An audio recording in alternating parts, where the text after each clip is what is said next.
All right, let's do this. We've got quiz review, which means make sure you know how to do this. Please try it on your own, then watch the solution video.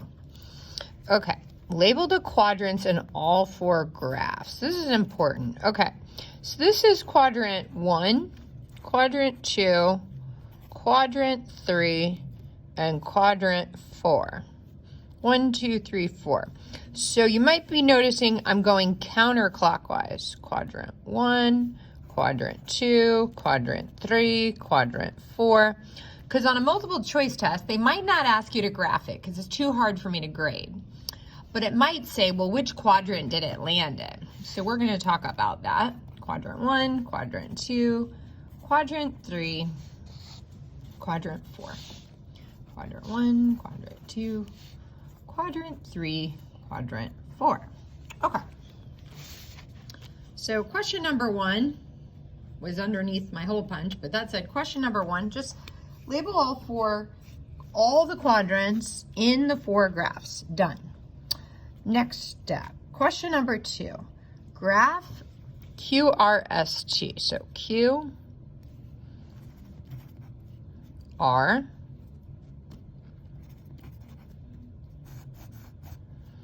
S, T.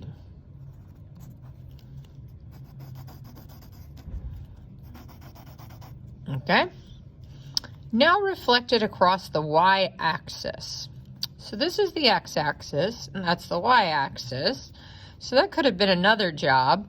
Label all the quadrants. Make sure you label the x and the y when you start off. Just make sure you're keeping them straight. So this one's the x, that one's the y, that one's the x, that one's the y. Okay. So I need to flip this thing over the y-axis. And patty paper, we should have some for the quiz, but we don't, maybe you don't have any at home. I gotta flip it over this axis right there. So it's gonna look something like that. We started to notice in class that there's a pattern to this flip thing happening. Try that again. Here's the shape, QRST, flip it over, here it is. So if I actually write on patty paper really, really hard, it actually does transfer that. Okay. So this would be R prime, Q prime, T prime, S prime. Let's see where those coordinates went. So 2, 4 is R prime, S is 1, 2, S prime is 1, 2. I'm already seeing a pattern here. So it looks like the y is staying the same, and I didn't ask you to write a rule, but we did practice this in class. It looks like the y is staying the same, and the x value is just changing signs. So I think this is the rule when you reflect across the x-axis. So if I think the 5 is going to stay the same, I think the 2 is going to be a -2. Let's check that out. -2, 5, -2, 5. Again, I think that the 3 is going to turn to a -3 and the y will stay the same. Let's check that out. -3, +1. Awesome. Let's do the next one.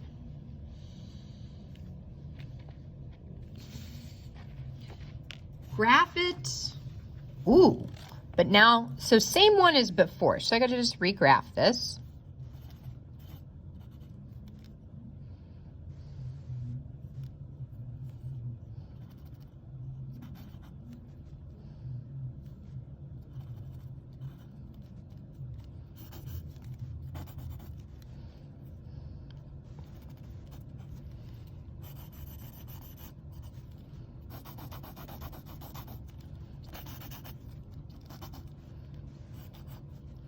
Now reflect them across the x-axis. So we had one like this, so I think we're going to flip him down here. So he's here. Excuse me. I'm going to flip him this way.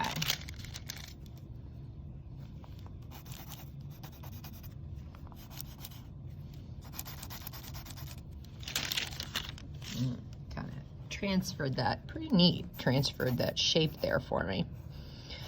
So let's see if we can find a pattern. It looks like from the x-axis, t was 1 up from it. Now t is 1 down from it. It looked like s was 2 up from the x-axis. Now it's 2 down from the x-axis. R was 4 up. Now it's 4 down. Q was 1, 2, 3, 4, 5 up. Now it should be 5 down. 1, 2, 3, 4, 5. All right, Q prime. So let's copy those coordinates and see if we can see a pattern. Q is now 2, negative 5. So I look back here, it was 2, 5. Now it's 2, negative 5. So it looks like the x and the y, it looks like the x coordinate stayed the same.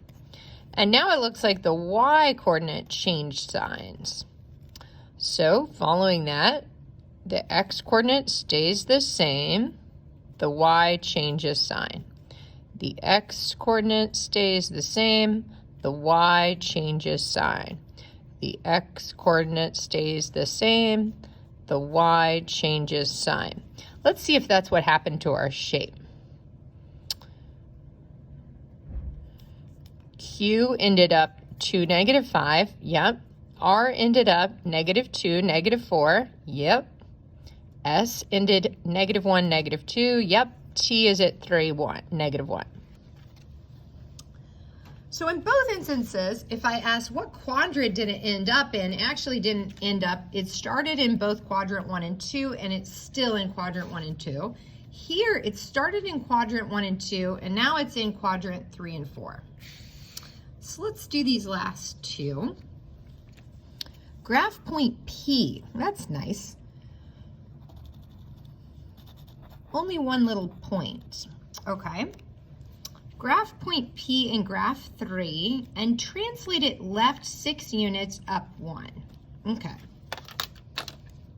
So left 6 units, 1, 2, 3, 4, 5, 6, up 1. Okay, there it is.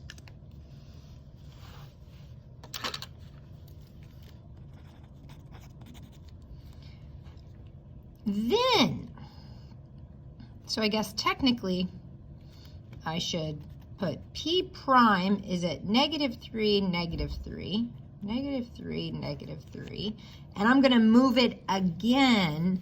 Now I'm going to reflect it across the x-axis. Okay, so that one technically, I guess if I'm being more specific, I should call that double prime.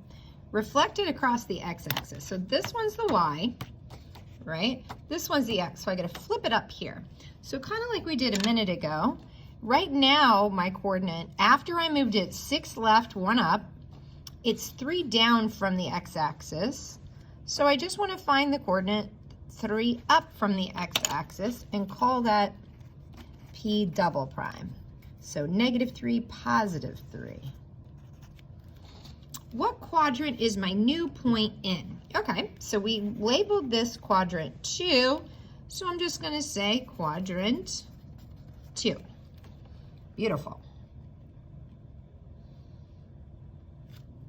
Again, I graphed a point, translate it left 1, up 1, and then they asked me to reflect it across this x-axis. So it was here, flip it over, now it's up there. So its final quadrant, excuse me, of my new point is in quadrant 2. All right, last one. It says graph point B at negative 4, 3, negative 4, positive 3, we'll call it point B. Translate the point using the rule, this and this. So hopefully you know what this and this mean. That should mean 2 to the left, right? When we subtract 2 from x values, things go to the left. And plus 3 would mean 3 up. when we add things to the y, we go up. Okay, so I got to do that to point B. So I need to go 2 to the left, 1, 2, and 3 up. 1, 2, 3. Okay, so that's my new coordinate. And it says write the rule that would get point B back to its original, and sorry, this word got cut off, original position. So what would get it back here? It moved this way and this way. I need to get it back here. So hopefully you're thinking, I need to go right 2 and down 3 to get it back to where it was right there. So that would look like right 2 would be to add 2, and subtracting 3 would move it down 3. And so it's like you're undoing what they did. They subtracted 2 when they moved it, so we need to add 2 to get it back to where it was. They added 3 to the y, so we need to subtract 3 to get it back to its original position. Thanks for joining us. See you next time.